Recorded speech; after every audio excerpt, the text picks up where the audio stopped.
October 12, 1983, 23-year-old Tami Oldham regained consciousness in the cabin of a sailing yacht, blood streaming down her face, surrounded by chaos and destruction. The last thing she remembered was being below deck with her fiancé Richard as their boat was being battered by what would later be recorded as one of the most violent hurricanes ever to strike the Pacific Ocean. Now, as she struggled to her feet in the destroyed cabin, calling out Richard's name into the eerie silence, she was about to discover that she was completely alone in the middle of the Pacific Ocean, over 1,500 miles from the nearest land. What Tami Oldham Ashcraft accomplished in the next 41 days would become one of the most extraordinary survival stories ever recorded.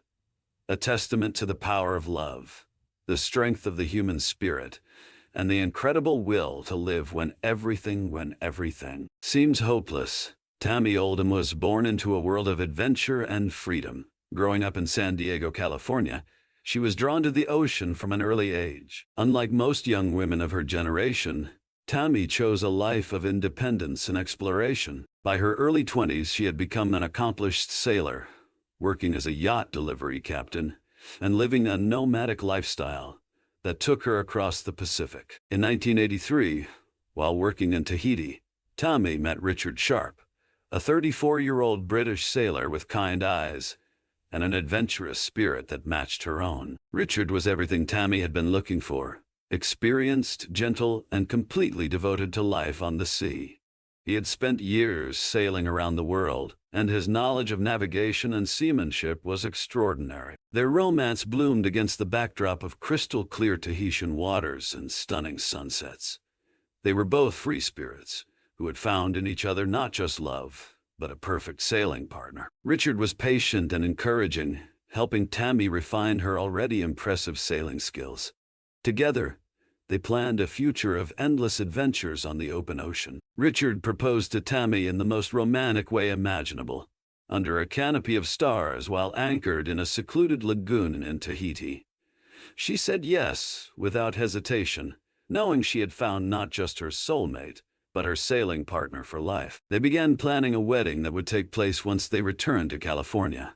But first, they had one more adventure planned. A wealthy couple needed their luxury yacht, the Hazana, delivered from Tahiti to San Diego, a 4,000-mile journey across the Pacific Ocean. For experienced sailors like Tami and Richard, this seemed like the perfect opportunity to earn some money while enjoying what would essentially be their pre-wedding honeymoon on the high seas. The Hazana was a beautiful 44-foot yacht, well-equipped for long ocean passages. Tami and Richard spent weeks preparing for the journey, stocking the boat with food, water, and safety equipment. They studied weather patterns, plotted their course, and made sure every system on the boat was functioning perfectly. Richard, with his years of experience, was meticulous in his preparations. On September 22, 1983, they set sail from Tahiti, full of excitement and love, ready to begin what they thought would be a routine delivery voyage across the Pacific. Neither of them could have imagined that this journey would become a fight for survival that would test the very limits of human endurance.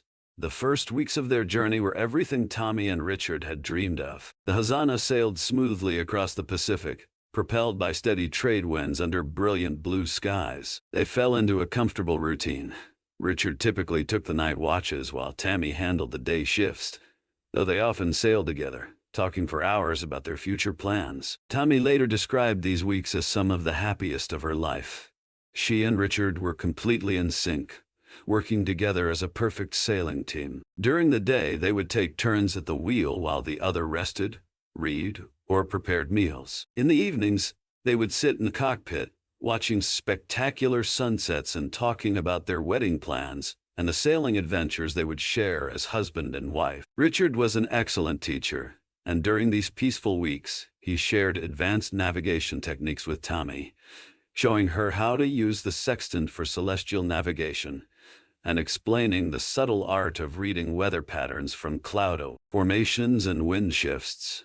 Tami absorbed everything eagerly, never imagining how crucial this knowledge would soon become. Their radio communications with shore were routine and cheerful. They regularly checked in with weather services and updated their position. The forecast showed typical Pacific conditions: Trade winds, scattered clouds, and no significant weather systems in their path. Everything was proceeding exactly as planned. By early October, they were making excellent progress. The Hazana was performing beautifully, and they were ahead of schedule. Richard calculated that they would reach San Diego several days earlier than expected, giving them more time to plan their wedding. They celebrated this good news with a special dinner in the cockpit under a canopy of stars. But on October 9th, their radio began receiving increasingly concerning weather reports. A low-pressure system was developing to the south of their position, and meteorologists were tracking its movement with growing alarm. What had started as a minor weather disturbance was rapidly intensifying into something much more dangerous. Richard's experience told him they might be in trouble. He plotted the storm's projected path and realized with growing concern that they were directly in its trajectory.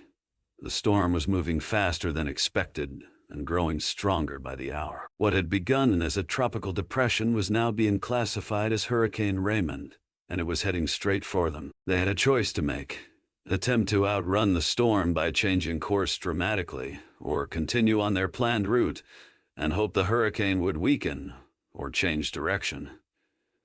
Richard, ever the cautious sailor, wanted to alter course immediately. But the weather reports were conflicting, and some forecasts suggested the storm might dissipate before reaching their position. They decided to continue monitoring the situation closely while maintaining their course, ready to take evasive action if necessary. It was a decision that would haunt Tami for the rest of her life, not because it was wrong, but because it was their last decision together as a couple planning their future. By October 11, there was no longer any doubt about their situation. Hurricane Raymond had become a monster, a Category 4 hurricane with sustained winds exceeding 140 miles per hour and waves that meteorologists estimated at over 40 feet high. The storm covered hundreds of miles and was moving directly toward their position with the relentless power of nature unleashed. Tami and Richard worked frantically to prepare the Hazana for the storm of their lives. They secured everything that could move, double-checked all safety equipment, and prepared their emergency supplies. They both put on their safety harnesses and life jackets, knowing they would need to wear them continuously until the storm passed. As the first outer bands of the hurricane reached them, the change was dramatic and terrifying. The relatively calm seas they had enjoyed for weeks transformed into a churning nightmare of towering waves and screaming wind. The Hazana, which had sailed so gracefully across the Pacific, was suddenly a tiny speck being tossed around by forces beyond human comprehension. The noise was indescribable, a constant roar of wind and crashing water that made communication nearly impossible. Tami and Richard had to shout to be heard even when standing next to each other. The boat pitched and rolled violently, making even the simplest tasks dangerous and exhausting. As the eye wall of the hurricane approached, conditions became apocalyptic. Waves as tall as 4-story buildings crashed over the Hazana, burying it completely in tons of water before it somehow managed to surface again. The wind howled at speeds that turned the ocean surface into horizontal sheets of stinging spray. Visibility was reduced to zero, and the couple could only hold on and pray that their boat would survive the next wave. Richard, despite his years of experience, had never encountered anything approaching the fury of Hurricane Raymond. He later told Tami during what would be their final conversation that in all his years of sailing, he had never imagined that the ocean could be so violent and terrifying. On the night of October 11th, as the hurricane reached its peak intensity, a rogue wave larger than anything they had yet encountered struck the Hazana with devastating force. The impact was like being hit by a freight train. Tami, who had been below deck checking for leaks, was thrown across the cabin with tremendous force. Her head struck something hard, and consciousness left her as the world went black. When she awoke, everything had changed forever. What would you think if you woke up to find your world completely destroyed and the person you love most gone without a trace? The next part of Tami's story will show you what the human spirit is truly capable of. When Tami regained consciousness on October 12, 1983, her first sensation was pain. Her head was throbbing, and she could feel dried blood on her face. But as her senses returned, she became aware of something far worse than physical pain. an eerie silence where there should have been Richard's voice. The hurricane had passed, but the Hazana was destroyed almost beyond recognition. The main mast had been snapped off and was hanging over the side, held only by twisted rigging. The cabin was filled with debris and several inches of water. Equipment that had been securely fastened was scattered everywhere. But most terrifying of all, Richard was nowhere to be found. Tami called his name over and over, her voice echoing across the empty ocean. She searched every inch of the damaged yacht, desperately hoping to find him injured but alive somewhere on board. She found his safety harness, cut clean through, attached to nothing but twisted metal. The horrifying reality began to sink in. The man she loved, the man she was going to marry, had been swept overboard by the hurricane and was gone forever. The emotional devastation was overwhelming. Tami collapsed in the cockpit, sobbing uncontrollably as the magnitude of her loss hit her. She was not only mourning the death of her fiancé, but facing the terrifying reality of being completely alone in the middle of the Pacific Ocean, over 1,500 miles from the nearest land, on a yacht that was barely floating. But Tami was made of stronger stuff than she knew. After allowing herself time to grieve, she forced herself to assess her situation logically. The engine was dead, flooded with seawater. The radio had been destroyed. The main sail was gone, and the steering system was severely damaged. She had limited food and water and no way to communicate with the outside world. Most people would have given up at this point, but Tami had advantages that would prove crucial to her survival. Richard had taught her celestial navigation, and she was an experienced sailor in her own right. More importantly, she had something to live for. Not just her own life, but the memory of Richard and the future they had planned together. Using skills Richard had taught her just weeks earlier, Tami was able to determine her approximate position using the sun and her damaged compass. She was roughly 1,500 miles northeast of Hawaii, a distance that would normally take weeks to cover even with a fully functioning yacht. Her situation seemed hopeless, but giving up wasn't an option. With incredible ingenuity and determination, Tami began repairing the Hazana. She jury-rigged a steering system using spare parts and rope. She fashioned a makeshift sail from a storm jib and debris. Most remarkably, she figured out how to pump out the flooded cabin using a manual bilge pump, working for hours each day to keep the yacht afloat. Her daily routine became a battle for survival. Each morning, she would check her position using celestial navigation, plot her course toward Hawaii, and make whatever repairs were necessary to keep the boat moving. She carefully rationed her food and water, knowing that her supplies had to last for weeks if she had any hope of reaching land. The psychological challenges were as difficult as the physical ones. Tami was completely alone with her grief, surrounded by reminders of Richard everywhere she looked. She talked to him constantly, imagining conversations and asking for his guidance as she struggled with navigation problems or repairs. In many ways, keeping Richard's memory alive became her motivation to survive. Days turned into weeks as Tami slowly sailed the crippled Hazana toward Hawaii. She lost weight rapidly on her starvation diet, and her body was battered by constant exposure to sun, salt, and wind. But she never gave up, driven by an inner strength she hadn't known she possessed. I want to thank you for staying with us through this incredible and heartbreaking journey. What Tami accomplished in her final push towards salvation will leave you amazed at what love and determination can achieve. The most inspiring part of her story is still to come.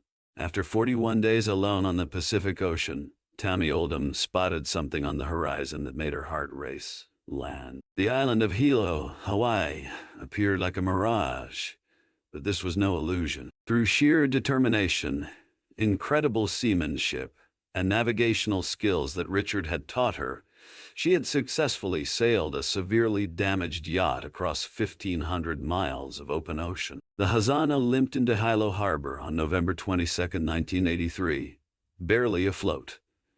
Harbor workers who saw the approaching yacht could hardly believe their eyes. The boat looked like it had been through a war zone, jury-rigged, patched together, and clearly on the verge of sinking. When they saw the lone woman at the helm, emaciated and sunburned but somehow still sailing, they knew they were witnessing something extraordinary.